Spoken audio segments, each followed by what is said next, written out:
Hey guys, Jfarr here. Let's open up the crates to find out what spawns in each type, along with identifying how many crates spawn at each monument and what's the best ones to loot. We'll also look at barrels, scrap tea, and the scientist loot. In total, we have 16 crate types and a barrel that are considered primary, valuable or common to find. Some boxes will be left out, such as the fuel crates and underwater lab boxes, as I've already extensively covered these in my underwater labs guide.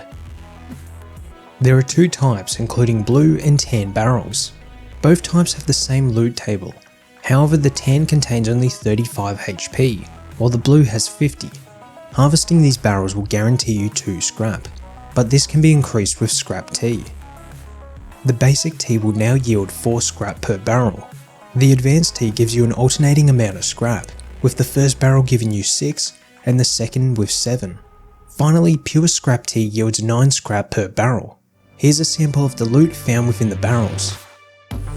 Found inside monuments and around the map on junk piles, they'll likely be your most looted crate. You'll commonly find around 2 random items inside. Here is a sample of the loot chances for the basic crate. The medical crate is found within specific monuments and does not spawn on roads. You'll commonly find 1 item per crate. Here are all the items that can be found within the crate. If you're feeling a little peckish, the food crate can be found within specific monument spawns. Inside, you'll typically find 3 items per crate. Here's the complete set of items you can find inside. Like barrels, ration boxes can be found almost everywhere, from outside the monuments to junk piles. Inside, you'll typically find 3 items per crate. Here's the complete set of items you can find inside. Found outside and inside caves is the mine crate, which can offer early game metal tools and resources. They look identical to the basic crate but offer less loot. Inside, you'll typically find 1 item per crate. Here's the complete set of items you can find inside. The primitive crate is found within small monuments and contains the lowest tier of loot. You can commonly find 2 items per crate. Here's a sample of the items that can be found inside. The Sunken crate is a little harder to obtain as it's found underwater, lying on or beside shipwrecks. They can be located by finding the floating bottle on the surface of the water, which will be directly above the loot. You'll commonly find 4 items per crate. Here's a sample of the loot chances for the crate. The same as the Sunken crate, the chest can be found underwater, lying on or beside shipwrecks. However, its loot will be more desirable. You'll commonly find 6 items inside. Here's a sample of the spawns. The toolbox is a great box to find early game metal tools, weapons and armor. It can be found on junk piles and around certain monuments. Inside, you'll find around 2 items. Here's a sample of the loot inside the box. Military crates are harder to come by as they're found within radiated monuments and can offer high tier loot. Inside, you'll commonly find around 3 items. Here's a sample of the loot chances for the crate. The treasure box can only be obtained by completing the Vagabond treasure mission for the Hunter NPC found at the large barn. It will cost 25 scrap to start the mission, however the loot inside can make it all worth it. Once you accept the mission, open your map and head towards the mission icon to find the crate. Inside, you can find around 6 items. Here's a sample of the loot that can be found. You'll find supply drops falling from the sky as they're dropped by passing planes that are either randomly occurring or called in by players with supply signals. There'll be hotspots for action as everyone across the map can hear and see the event. Inside, you'll commonly find around 8 items. Here's a sample of the loot that can be found. Elite tier crates can be only found at specific, heavily guarded locations and will provide a big loot uplift over military crates. They can be found at the top of the launch site, military tunnels, cargo, underwater labs, and the oil rig monuments. Typically, you will find around 6 items per crate. Here's a sample for some of the items that can be found inside. Unfortunately, you're unable to access the incredible loot of this crate without waiting for its 15-minute timer to expire, which is activated by players pressing E on it. Locked crates offer players the chance to obtain some of the best loot within the game. however are found in hard to reach locations such as cargo and oil rigs. The Chinook event will also drop one of these off at a random monument. These crates will be globally visible on players' maps, so never go to one without gear. Typically you'll find around 10 items per crate. Here's a sample of some of the items that can be found inside. A fight is on your hands to acquire the helicopter crate, as you'll need to completely take down the military helicopter that randomly roams the map. This is one of the largest events that can take place on a server and is noticed by many people. You'll need lots of ammo, meds and a good fighting tower. I have a dedicated video on the helicopter if you'd like to learn more about how to take one down. However, once destroyed, they'll drop 4 crates that will remain on fire for around 3 to 4 minutes. During this time, no one is able to loot them, but it gives other players time to run over and fight for the loot. You cannot use a bucket of water to put out the fires.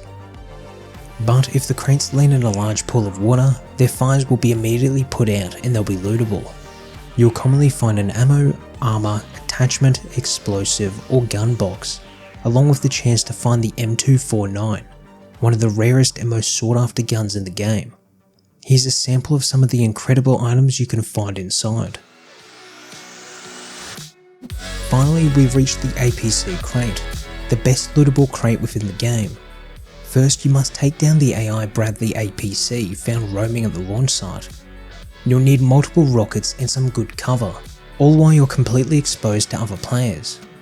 I have a section within my launch site guide that covers the Bradley APC and what it requires to take it down. Once destroyed, you'll find 3 of these crates, which will remain on fire for around 3 to 4 minutes, the same as the helicopter. However, the APC edges ahead as it spawns valuable gear more often.